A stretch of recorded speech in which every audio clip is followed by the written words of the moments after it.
Hi, Zesties. It's Lemon, the queen of the motherfucking world. And today, I am joined by Canada's Season 5 iconic pork chop, Miss Terra Nova. Hello, Lemon. You cursed me. I cursed you. I'm so glad to see you. You look absolutely gorgeous. I came with feathers. You Ooh. came with feathers. I came with fur. So now we're ready to go. I have to ask you right away. Your entrance line, what do you at, boys? Did they ever come through?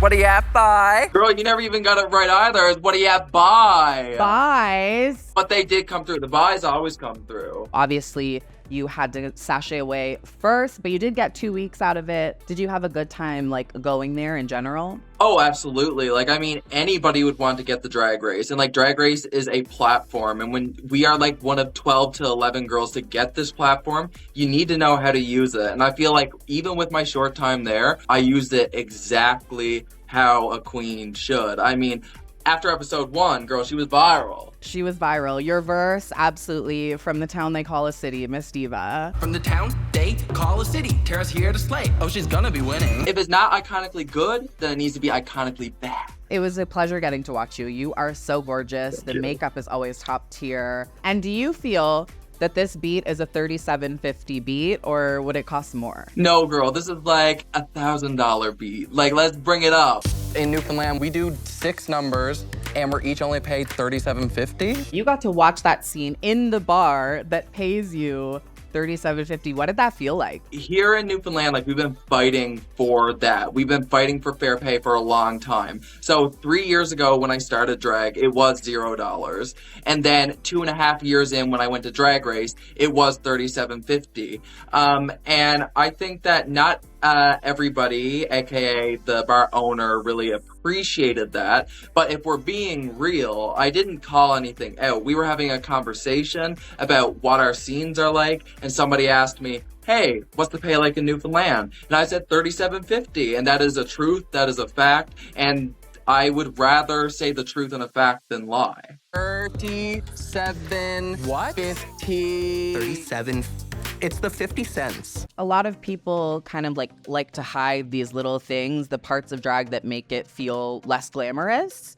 But it's very cool to see someone who is so glamorous, whose drag is so polished, who is always looking gorgeous, be able to come out and say, no, we're not getting paid enough. I cannot do all this. I cannot support myself like this. And they called you hodgepodge, but you make everything you wear. That's true, right? Yes, exactly. With very little resources. There's literally only one fabric store here, and the thing with Newfoundland is that everybody quilts here. So it's mainly quilting, like, cotton fabrics. We don't really have fashion fabrics. So you have to work with what you have. And I mean, you could make cotton into some gorgeous fashions. I mean, like, look at me.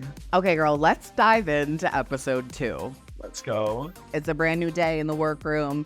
Were you feeling like ready to slay, or were you kind of feeling like beat down by being in the bottom first? No, I wasn't beat down at all. Like, I was ready to jump, like, straight into the game. I felt like it fueled me a bit, because you kind of heard Perla say in that episode, like, oh, that's exactly what I needed. For me too, honestly. Like, I felt that that was my time to shine. And unfortunately, we know how that turns out. But, like, I really felt I did my job as the team captain, and I had never done something like that before, so I delegated the parts, and we made it work. Yes, you absolutely did. So Brooklyn enters the workroom, and she announces that Galians have taken over. So you will act, write, and direct educational videos to teach our little green friends about life here on Earth. When you first found out the challenge was a green screen, how did that make you feel? That was very interesting to me. Not only because it was like a huge green screen, which is something I've never done, also because we had to write, act, and direct the entire thing. I just start from wherever. Yeah, time's ticking, it's all you. So I looked like a little grape, didn't I? You looked like the most delectable, delicious little grape I've ever seen in my life. Did you think, okay, I'm gonna be clean safe, I'm gonna be able to walk away from this, or were you scared after the challenge? After the challenge, I quite honestly thought I was safe. I didn't think that I was in the top, but I thought that I was like very, very easily safe. You know what made me feel really safe was seeing the pit crew back finally.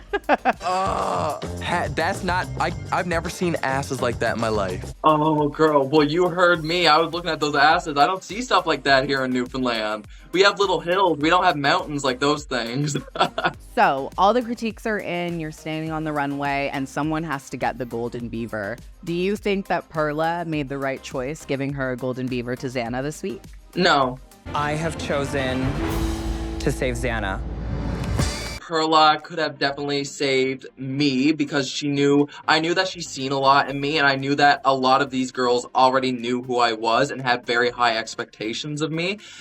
So I kind of think that she probably knew that a design challenge was coming and that I would eat all of them up. How about we play hypothetical, and we're going to show you some of the looks from the season so far, and we're going to play beaver or leaver, where you tell us if you would give this look the beaver or if you would leave her. So our first look is Miss Michaela Couture in her Time and Place runway. I'd give her a beaver, but I do want to remove that headpiece so bad because it is shifting on the top of her head.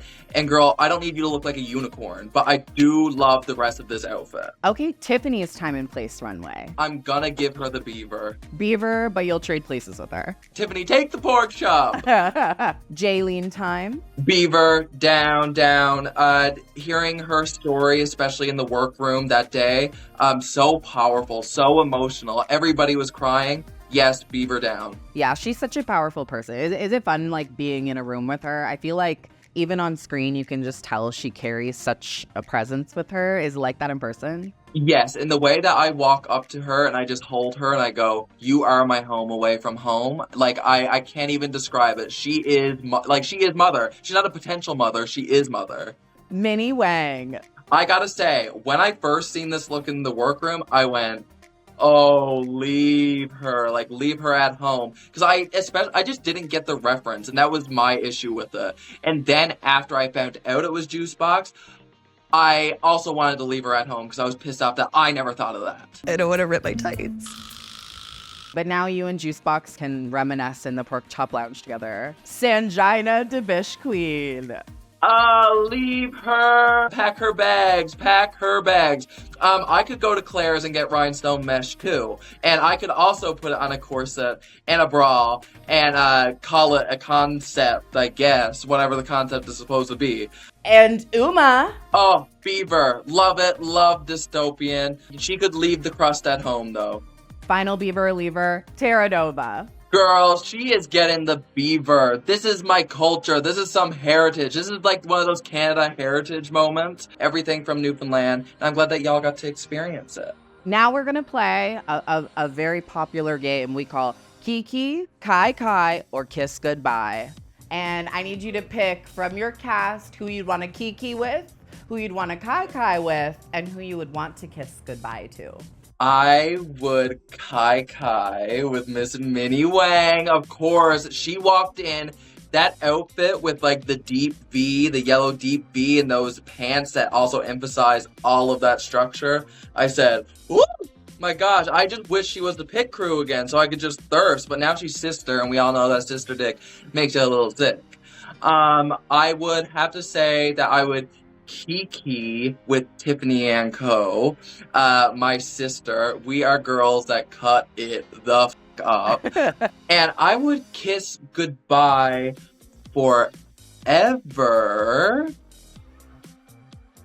Virgo. Oh.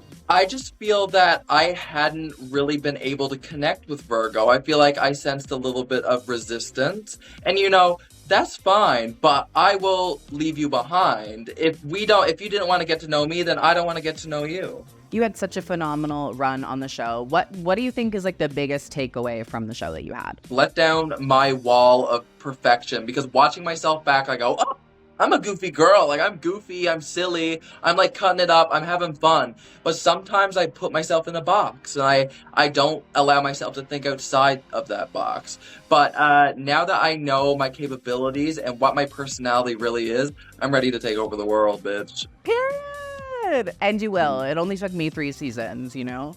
Sky's the limit. Well, exactly. And it's taken me 2 viral moments in these few episodes, so. As Canada's most iconic rapstress, I think it's very important for me to wrap this interview up. So, She from the town that they call a city, and she shut the bar down 3-7-50. East Coast came round and she poppin' her kitty, and now the pork chop lounge look extra pretty. Terra Nova, everybody.